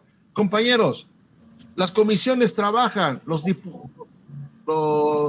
coordinadores de los partidos trabajan políticamente, acuerdan pasar las iniciativas y muchos de los diputados, aún esos que se autonombran de la CENTE, muchos diputados desconocen las leyes. Si es educativa, si es financiera, si es de seguridad, las desconocen y todas las aprueban levantando la mano. Esa es la cuestión. Vean ustedes nada más la ley de educación superior. ¿Cuántos votos tuvo? 2 abstenciones y 120 y tantos votos, compañeros. Fue unánime la aprobación. Y habríamos que preguntarle a cuántos de esos senadores, cuántos la conocen, cuántos la leyeron. Y así podemos, esos llamados, bueno, tantos diputados que el SICAM, que el artículo 3. No, compañeros, ellos votan, dicen ellos, por disciplina. ¿Por qué? Porque están ahí por negocio, por intereses. Esos son los políticos que dicen, nosotros no tenemos amigos, nosotros tenemos intereses. Y por eso cuando uno se va a un partido, se lleva a su equipo. Cuando uno llega llega al partido de este lado, llega con su equipo, compañeros. Y es por eso la rebatinga. Por eso son las peleas en las cuestiones de si eligen una dirección, si eligen las candidaturas, ¿sí? Tantas cosas, compañeros. Yo insisto, compañeros, trabajemos por defender la educación pública, laica, gratuita, científica, democrática, y sigamos enfrentando la reforma laboral educativa que afecta principalmente los derechos de los trabajadores de la educación. Esa es la cuestión que a mí me parece que tenemos que trabajarle duro y macizo, pues, sin miedo al éxito, dicen los chavos. Alberto. Sí. Perdón por la interrupción. Yo nada más de paso, porque hemos convivido con ustedes, menciono que las competencias no es un esquema que sea parte de la propuesta curricular de la CENTE, ¿sí? Eso lo hace una educación alternativa, que en la organización tenemos como referente pedagógico a Paulo Freire en primer lugar. Y que hemos aprendido de la CENTE, porque en algún congreso, no recuerdo, se establecía la relación escuela-comunidad como un trabajo no solamente dentro de la escuela, sino en una comunidad propiamente dicho, en el territorio, ¿sí? Con programas, con el pueblo, ¿sí? Con los habitantes, y que esto mismo sería así como una coraza para la defensa de la educación pública, ¿sí? Bueno, eso lo dejo así como lo entendimos. Y por último, yo preguntaría cuál es el sujeto social según la CENTE. Gracias.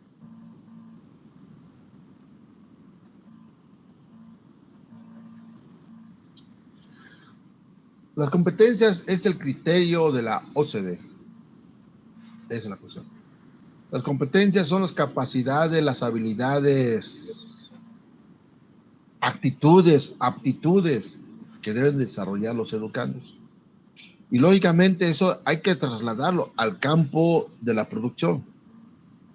Esas son las necesidades productivas del capital. Por eso quieren alumnos colaborativos, quieren alumnos que dominen la comprensión lectora. Dice el artículo 3, la literacidad. La literacidad es el concepto de la OCDE que pretende que el alumno mejore la comprensión lectora. O sea, que al trabajador se le entrega el llamado protocolo, al protocolo de producción. Ahora le llaman protocolo de sanidad. Es más, ahora hasta tenemos protocolo educativo. ¿Qué es el protocolo educativo? Los pasos que debemos de seguir.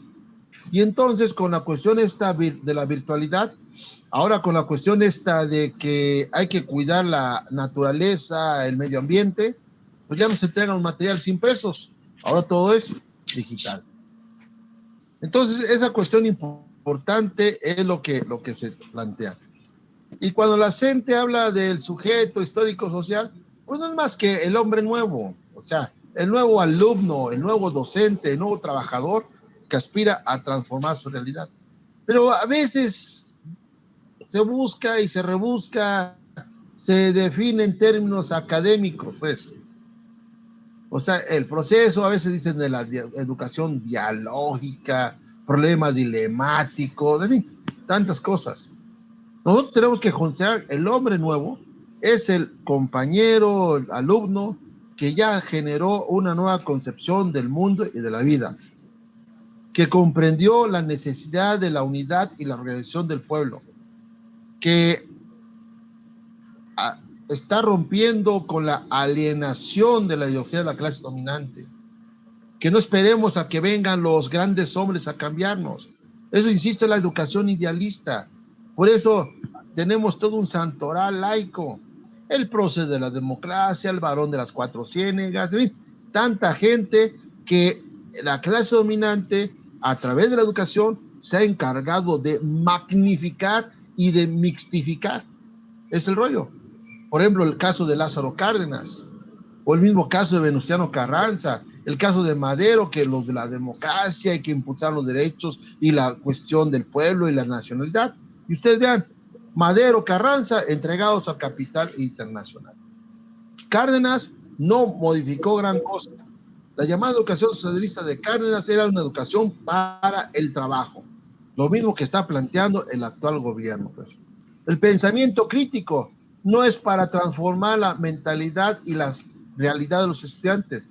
Si es un pensamiento crítico que les permite desarrollar sus habilidades, que les permita desarrollar su educación socioemocional, que genere la resiliencia, o sea, que soporte toda la carga de trabajo, toda la explotación, todo el hambre y la miseria, y todavía esté sonriente en el trabajo, pues. O sea, así como el maestro llega enfermo, llega con todos los problemas, no le alcanza su salario para cubrir sus necesidades vitales, y aún así está bien contento en la escuela.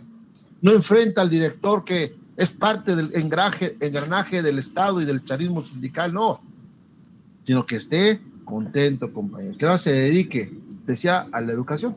Por algo se ha trabajado por los siglos, un poquito más de un año, 120 años más o menos, 120 años, porque el maestro es un apóstol de la educación, compañeros.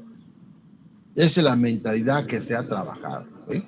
Recuerden que cuando se crea la Secretaría de Educación Pública hace 100 años, hubo los misioneros culturales.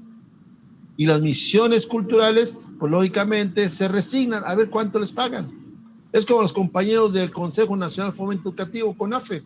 Les pagan 2.500 mensuales y ya.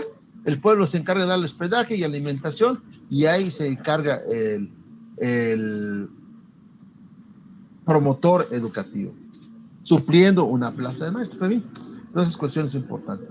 Entonces, compañero, el sujeto histórico-social es el hombre nuevo, el hombre que se compromete a transformar su realidad nacional, a luchar colectivamente, a defender sus conquistas.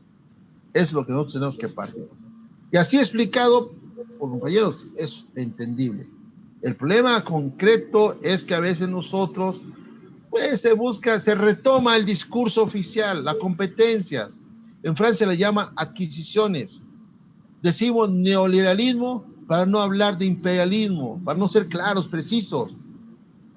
Decimos, es que el pueblo se va a espantar. No, compañeros, pues apenas acaba de celebrar el 150 y tantos años de la batalla de Puebla. ¿A quién se enfrentó? Se enfrentó al imperialismo francés.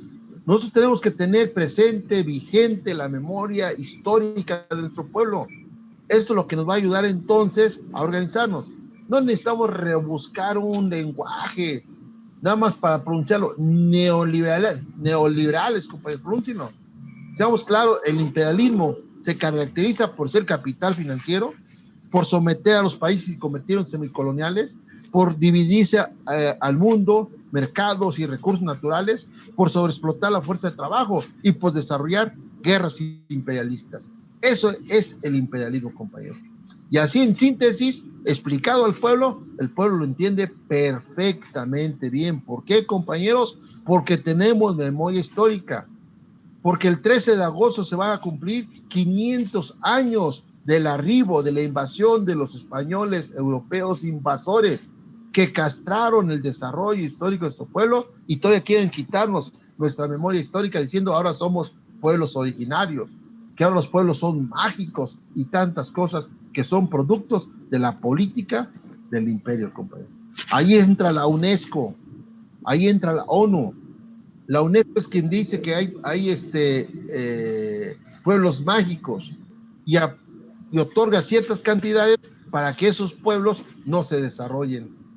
Sigan así, rústicos, campestres, para que sigan siendo curiosos, dicen los estadounidenses, para que sean Mexican curious, o sea, para el turismo, para que vengan, tomen la foto y el pueblo siga atrasado, compañeros. Eso, en síntesis, es algo que la gente tiene que ir definiendo y precisando. La gente no ha definido muy bien su proyecto educativo. El Congreso se irá avanzando al respecto, compañeros. Eso sí, estoy seguro que vamos a ir avanzando. Primero, cómo enfrentamos la política educativa del Estado y segundo, cómo seguimos engarzando, trabajando para generar el proyecto educativo nacional de la gente. Sí, Alberto, el maestro Héctor Jiménez va a plantear algunas preguntas. Adelante, yo escucho. Gracias, buenas tardes, buenos días. Soy el profesor Héctor Jiménez de Tultitlán, de la Prepa 296. Quiero hacerle unas preguntas al compañero, y van en el sentido de lo que comentaba el compañero Raúl, la poca participación en este importante evento, ¿no? Quería preguntarle al compañero precisamente si hay apatía, desinterés de parte de los compañeros de base de la CENTE. No sé si se presentan este tipo de situaciones con ustedes y si se presentan, ¿cómo las resuelven? Si no se presentan, ¿qué han hecho para que no suceda esto? Bueno, son varias preguntas. Y bueno, por último ¿cuál sería el papel, en este caso, de los directivos de las escuelas, los líderes de las organizaciones, de los dirigentes, pues? ¿Cuál es su papel para que todos le entremos, ¿no? ¿Qué tendrían que hacer? Y bueno, pues a mí me da curiosidad saber cómo le ha hecho la CENTE, ¿no? En estas cuestiones. Gracias. Hola. La primera. Sí, compañero Héctor, si hay desinterés, hay apatía, porque primero el trabajador tiene que resolver sus necesidades. Reitero, alimentación, vestido, vivienda, salud, educación, recreación y transporte. Y entonces, a veces, en esa situación de la formación individual que nos ha imbuido por generaciones, por tradición, queremos resolver el problema de manera individual. Entonces, ¿qué hacen los compañeros? Pues se apartan de la lucha. Algunos dicen, ¿para qué voy a la movilización? Yo prefiero venir a trabajar. Y cuando los escuchamos, aparentemente decimos, no, estaría bien, hay que venir a trabajar. Pero eso encubre una actitud de apatía, una actitud de desinterés. Por eso decíamos, a veces la consigna de luchando, el maestro luchando también está enseñando. ¿Cómo vamos a enseñar clases de civismo? ¿Cómo vas a decir a los estudiantes que se organicen si el docente no se organiza? Entonces, la pregunta era, ¿cómo superamos esto? Pues compañeros, con este trabajo que estamos haciendo. No es la primera vez que trabajamos, bueno, tenemos este tipo de plática con los compañeros del sector educativo Duplex. Nos han permitido estar, por ejemplo, en la prepa, creo que la 119 de Atlautla, la 344 de Tlapala, la prepa de Chicolapan, la de compañeros, la próceres de la educación, la de este compañero Raúl es creo que la 168, la revuelta de Raúl, sí, la 160, en fin, o sea, los compañeros de UPRE nos han permitido. Es el pueblo del canto. Ah, dale, gracias. O sea, nos ha invitado y hemos estado participando. Compañeros, esto es lo que estamos haciendo. Somos poquitos, yo insisto, pero somos poquitos interesados. Miren, pensemos ahora con la virtualidad. Hoy nos permite abrir, conectarnos, dejamos prendida la cámara, cerrado la cámara, cerrado el micrófono y nos vamos, ¿no? Y podemos decir, sí estuve presente, pero lo importante sí es el interés. Esto es irlo trabajando ideológicamente y buscar temas. Los compañeros con el compañero Freddy Ezequiel Ocampo Landa, Ezequiel Freddy Ocampo, abordamos diversos temas. Era casi periódico de cada mes o cada 2 meses acudir a Tlautla, a Tlapala, y abordar estos diversos temas. Eran diversos temarios. Es eso, compañeros. Así lo podemos superar. Y a esto agréguenle las diversas publicaciones que se hacen, donde la organización puede hacer a través, por ejemplo, nosotros tenemos nuestro boletín Claridad, que luego compartimos en la virtualidad, y así se van recomendando ciertas lecturas, ciertas publicaciones que permita elevar a los compañeros. La otra pregunta, el papel directivo de los líderes, es algo parecido, compañeros. Los dirigentes, los directivos son circunstanciales. Los que sí son permanentes son los estudiantes, son los padres de familia, son los maestros. Cada maestro va a ir cubriendo un ciclo. Pero entonces, si el directivo o el dirigente de cualquier organización popular, sindical, partidaria, está consciente de que puede haber represión, compañeros, puede haber cooptación. Recuerde a cuántos dirigentes de determinadas organizaciones les llegan al precio y se apartan. Y otros todavía trabajan y dividen a las organizaciones. Hay muchos casos, compañeros. La organización los promueve, los cobija, les ayuda en su lucha. Algunos hasta los hacen diputados y después dividen la organización, se van. Otros, el caso de la CENTE, ya están en el Comité Nacional con los charros del CENTE. Entonces, por eso la importancia, unidad, organización, estudio, y eso lo va a permitir entonces trabajar por fortalecer la organización. Que si un dirigente traicionó, que si el directivo se cambió, si el directivo se enfermó, que si lo reprimieron, si lo desaparecieron, lo encarcelaron. Compañeros, la organización se mantiene. Esa es la importancia de tener una concepción materialista de la historia. O sea, es el pueblo organizado quien transforma su realidad, compañeros. Porque no basta con ser muchos. O sea, no es el número el que determina los cambios, es la organización, es la conciencia, es la combatividad lo que determina los cambios y las transformaciones, compañeros. Esa es la cuestión central importante. Ahí es donde nosotros tenemos que ir trabajando por fortalecer estos. Muchos dirían, es que no hay que hablarle de política a los niños, no hay que hablar de política a los jóvenes de secundaria y preparatoria, pero veamos todo el trabajo ideológico que hace el Estado, radio, televisión, internet, los teléfonos móviles. ¿Por qué a los muchachos hoy les gusta el reggaetón? Y las feministas no han dicho nada del contenido de las canciones de reggaetón. Observen, analicen las canciones del reggaetón, compañeros. Entonces, este contenido sexual no es combatido, pero es lo que se promueve contra los jóvenes. Nosotros tenemos que organizar a los jóvenes, compañeros. Tenemos que promover el deporte con ellos. Tenemos que promover la literatura. Hay literaturas ricas de experiencia de lucha del pueblo. Entonces, todo este proceso importante ayuda entonces que el estudiante, pues poco a poco empiece a cuestionar el contenido de lo que baila, de lo que escucha. Hay que partir que el narcotráfico, el consumo de alcohol, todos, ¿a dónde le apuestan? Pues a los niños, a los jóvenes. ¿Por qué, compañeros? Porque se busca a un pueblo embrutecido.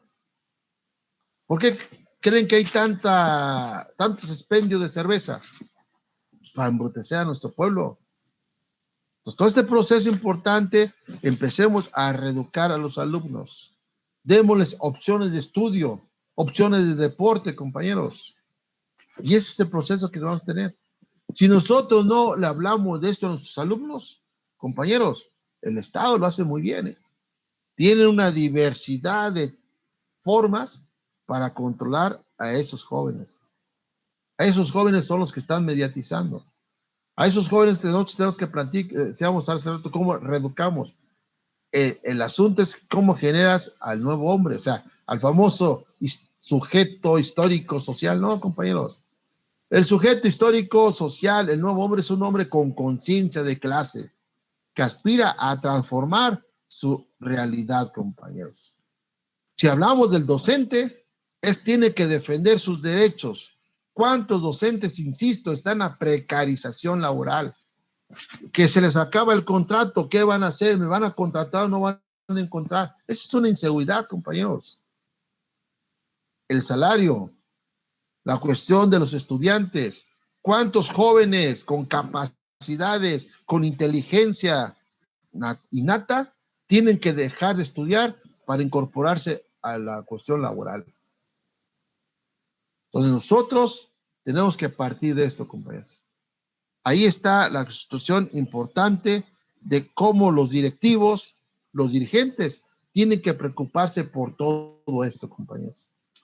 Tenemos que hacer que los alumnos se unan, se organicen y en asambleas escolares discutan cómo transformar su escuela, compañeros. Esto va a llevar entonces a que los estudiantes ya no nos pintarrajeen los baños, ya no hagan sus grafitis sin importancia, grafitis intrascendentales. En todo caso, si hay jóvenes con esas cualidades para dibujar, pues que hagan murales en las escuelas, pero con un contenido político. Aprendamos, desarrollemos las obras de teatro entre los estudiantes, los cursos de oratoria. Vean ustedes, tenemos un gran campo con la juventud, compañeros. Ahí está la importancia del directivo consciente, del dirigente o del líder consciente, de trabajar por esta organización, fortalecerla y elevar el nivel, compañeros. Eso es lo que nosotros tenemos que aspirar. ¿Cómo desalinamos a la masa? ¿Cómo construimos al famoso hombre nuevo? Esto es lo que nos tiene que permitir, compañeros. Me parece que esa es la cuestión.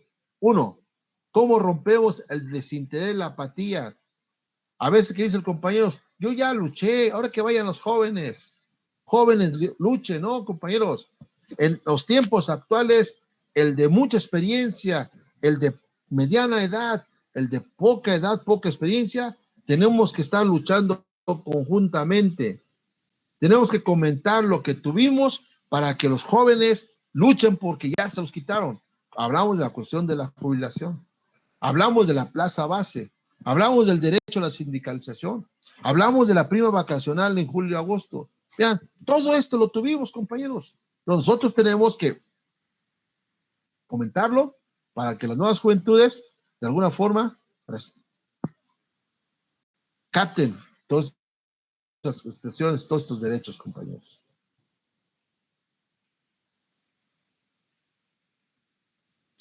Bien, pues creo que ya vamos a concluir este conversatorio. Os agradecemos pues toda la información que nos ha ilustrado. Me voy a permitir leer un texto del chat. Adelante.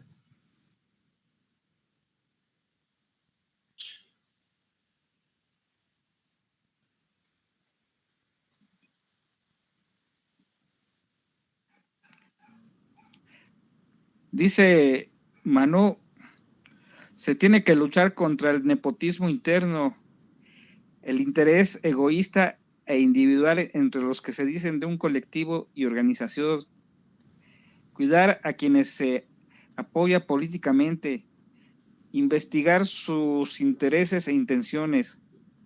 Jamás vi a una de las personas que hoy vemos en los puestos de gobierno que fueran a las movilizaciones o como se explica ello, cuidar bien a quien nos imponen apoyar, y no se necesita ser demasiado inteligente para entender lo que el compañero del canto trata de transmitir.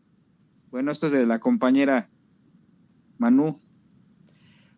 Ella misma dice resistencia educativa a transmitir los contenidos educativos propuestos por el gobierno, sin tibiezas a la sanción, luchar contra el COVID, terrorismo de Estado de la desaparición.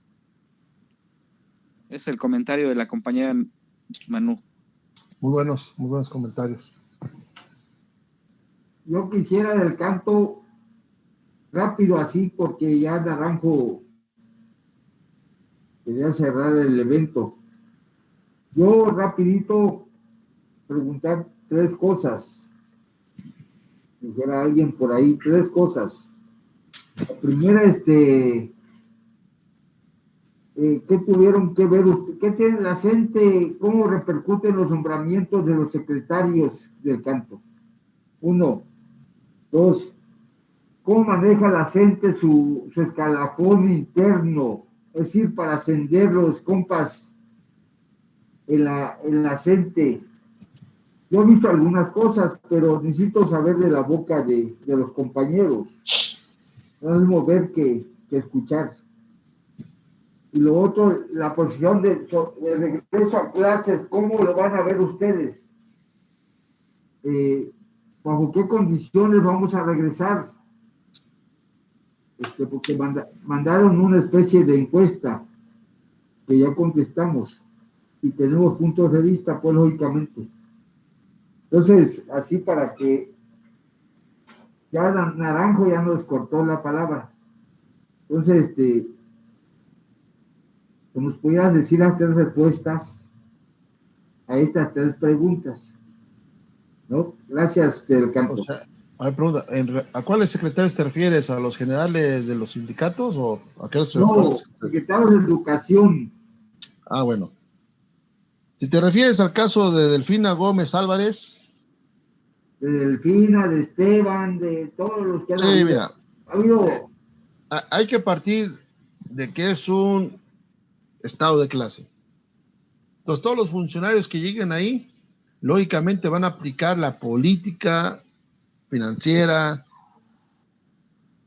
salud, o en este caso de educativa, a lo que ya se mandató, a lo que ya ordenó la OCDE. En el octubre del 2018, la OCDE le entregó un documento y que está aplicando a López Obrador, que se llama las prioridades estratégicas. Y entre los puntos que se comentan es combatir la corrupción. Y luego está el documento de los 17 Objetivos de Desarrollo Sustentable de la ONU. Y el 4 es la política educativa que está aplicando el Estado mexicano. O sea, esa es la cuestión importante. Entonces, en síntesis, no es un problema de personas. Llegue quien llegue, finalmente va a aplicar la misma política. Esa es la cuestión importante. Por eso no es un problema de partidos, es una continuidad en el sistema. Es lo que intentamos establecer y desarrollar en el libro de la educación placente contra la falsa reforma educativa. Entonces es una continuidad, es una política de clase que no importa los colores de partido ni los nombres de los presidentes al frente, simplemente se va a aplicar todo eso. La cuestión del escalafón, pues que cada quien lo maneja de manera diferente y concretamente el caso de los compañeros de algunos de la CENTE, de Oaxaca, de Chiapas, pues llevan un control de participación tanto en las movilizaciones como en los eventos educativos que ellos tienen. En el caso de Oaxaca desarrolla el PETEO, el Plan Estratégico de Transformación de Educación en Oaxaca, y el Michoacán le llama las escuelas integrales, el programa educativo cultural de las escuelas integrales. Entonces, finalmente, ellos llevan una situación de control, de participación, donde también va de por medio la cuestión de la preparación académica y que permite hacer los movimientos de escuelas considerando lo primero, la antigüedad de los compañeros. Y ya después viene el complemento, participación política y la parte académica y el proyecto educativo. Pero insisto, la base es la cuestión de antigüedad laboral. Y tocante a la cuestión de clases presenciales, pues la CENTE plantea que tiene que haber una seguridad sanitaria, una sanitización que garantice la salud de alumnos, de maestros y de padres de familia. Entonces, ¿quién tiene que ir a limpiar, sanitizar las escuelas? Por las brigadas del gobierno. Sin embargo, ¿qué está planteando el gobierno? Que sean los maestros quien llame a los padres de familia, quien llame a los alumnos y limpien las escuelas. Ese es el detalle. Y está planteando que las escuelas, ahora sí, que tengan su gel, que tenga todo el tapete de sanitario, en fin, tantas cuestiones. Lógicamente, el Estado no va a mandar estos elementos, sino serán los padres de familia preocupados por la salud de sus niños, de sus hijos, quien lo pague. Y si no, ya sabemos, compañeros, si no lo ponen los padres de familia, lo va a poner el maestro. El maestro va a poner el gel en el salón, su líquido sanitizante, su tapete sanitizante, en fin, todo pura cuestión de la sana distancia y la sanitización. Eso es lo que hay, compañeros. Entonces, es la cuestión central e importante que finalmente, decíamos, tiene que darle una seguridad laboral. Por eso la vacuna del, ¿cómo se llama? La China, la Escanino, esta vacuna, finalmente está dándose prioridad a los maestros porque nada más es una sola toma. Esa es la cuestión, compañeros. La CanSino, la vacuna CanSino. Entonces, esa es la parte importante. Y por salud debemos de buscar que las escuelas estén lo más limpias posible. Finalmente, la realidad, compañeros, los maestros, padres de familia, alumnos, vamos a terminar limpiando las escuelas que están abandonadas. Pues nada más es un año, compañeros. Imagínense, si a veces en un día, 2 días no hacemos el aseo en nuestras casas, digo, valga el ejemplo, pues imagínense un año donde las escuelas no han sido aseadas. Esa es la cuestión central.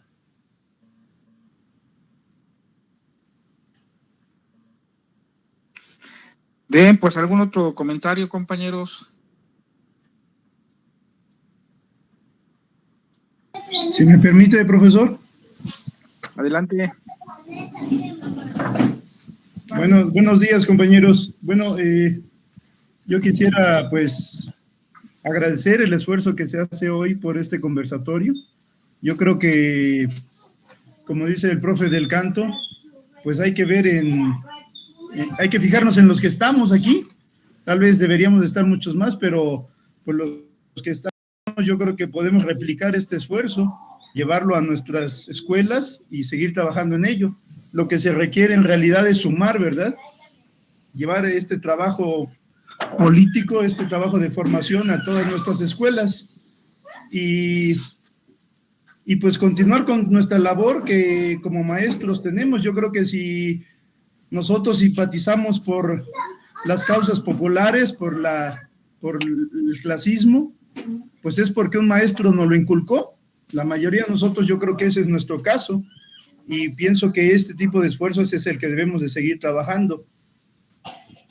Como comenta el profe del canto, es grande nuestra labor, es mucha el bombardeo que tienen nuestros alumnos y nuestros padres de familia de parte del Estado, ¿no? Es grande. A mí, el profe del canto comentaba del plan de Ayala, y a mí me sorprendió mucho que en una visita al Museo Sumaya, ahí encontré una copia del plan de Ayala, y qué ironía, ¿verdad? Que una copia del plan de Ayala esté en un museo de SLIM. Y todo eso, pues justamente es un trabajo que nosotros como maestros debemos de realizar, ¿no? Podemos y debemos de realizar. Ese es nuestro trabajo, que poderle enseñar a los alumnos, a los padres, pues lo que es el capitalismo, lo que es el poder del Estado y lo que es uno, ¿no? ¿Cuál es nuestra situación real? E ir trabajando para ir cambiando esa realidad. Yo digo que si aquí somos 25 y somos pocos, pues si con esos 25 mañana estamos en el Congreso Estatal, pues vamos a seguir construyendo, ¿no? Cada día podemos hacer algo que cuenta, porque si no lo hacemos, entonces sí estamos paralizados. Pero si ayer estuvimos en nuestra escuela trabajando por mejorar nuestra escuela, hoy estamos aquí trabajando por mejorar nuestra organización, y mañana estamos trabajando por prepararnos para el Congreso de Chiapas, pues entonces yo digo que vamos bien. Simple y sencillamente hay que sumar más los que estamos aquí, pues hay que invitar a nuestros compañeros para que mañana estemos. El profe del canto mencionaba que es ahí en la 9ª, yo no escuché, pero sí dijo la hora, porque es a las 10, si no me equivoco, ¿verdad, profe? Entonces, sí, a las 10. Para que pues ahí nos veamos en la 9ª, y justamente estamos rompiendo con este cerco que nos impuso el Estado, y estamos retomando nuestras actividades presenciales, porque pues no se compara, ¿verdad?, lo presencial con lo virtual, aunque hay que sacar provecho de los dos. Esa sería mi participación, y realmente un agradecimiento por estos esfuerzos. Muchas gracias. Gracias. ¿Alguna otra participación, compañeros? Ya algunos se han salido de la sala.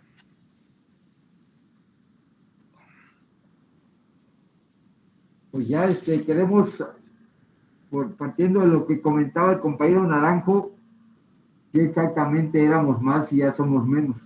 Entonces queremos agradecerle profundamente a todos los compañeras y compañeros que estuvieron presentes en esta plática, en este conversatorio, especialmente también al compañero del canto. Y no va a ser el último, sino ya hemos estado platicando antes en otros asuntos, y yo espero que mañana esté una comisión ahí, porque el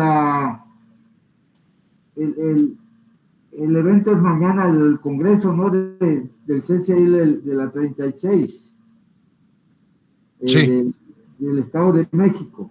Así es.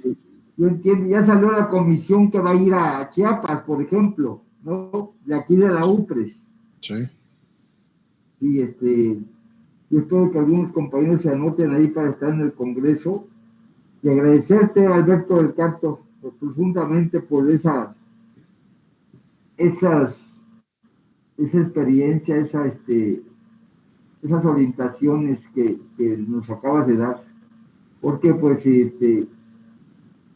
yo creo que el participar profundamente ahí dentro de la gente, no cabe duda que se aprende, y tú lo has aprendido, Alberto. Así por es, esa humildad, la sencillez que tienes, que te reconoce, y yo te reconozco abiertamente. El compañero del canto es una persona muy sencilla, muy tranquila, contrariamente a como somos nosotros, muy alebristados. El compañero ha demostrado esa característica del ser humano, ¿no? Por eso es dirigente ahí de la gente.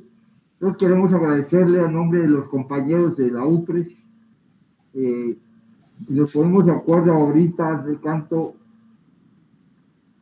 sobre cómo estaría la reunión de mañana, ¿no? Te hablo. Sí. ¿Sale? Sí, Raúl, dale, gracias. Agradecemos profundamente Naranjo, a Alfred, los compañeros que estamos aquí, Carmen, bueno, están ahí apuntados. Víctor, compañero Víctor Camacho Sierra, el secretario escolar de aquí de la 168. Muy agradecido, compañero del canto. Profundamente. Sí, igualmente, Alberto, y agradecer a Alfred, a Víctor, por la asistencia técnica. Bueno, aparte, ya te mandé el correo, nos ponemos de acuerdo por el chat, ¿no? De acuerdo. Pues gracias a los compañeros de UPRES por la invitación, Sí. y nos vemos mañana al Congreso de la CETEM. Sale, gracias. Hasta luego. Gracias, Gracias, compañeros. Hasta luego. Hasta luego, compañeros. Gracias. Hasta luego, maestro. Hasta Linda Hasta tarde. luego. Hasta luego. Igualmente, gracias a todos por la invitación. Hasta luego, buen día. Igualmente, hasta luego. Buen día. Hasta luego. Hasta luego. Gracias, hasta luego. Hasta luego, compañeros. Compañeros. Hasta luego, compañeros. Gracias. Hasta luego. Gracias. Buena tarde, gracias. Gracias a todos. Hasta luego. Gracias, hasta luego.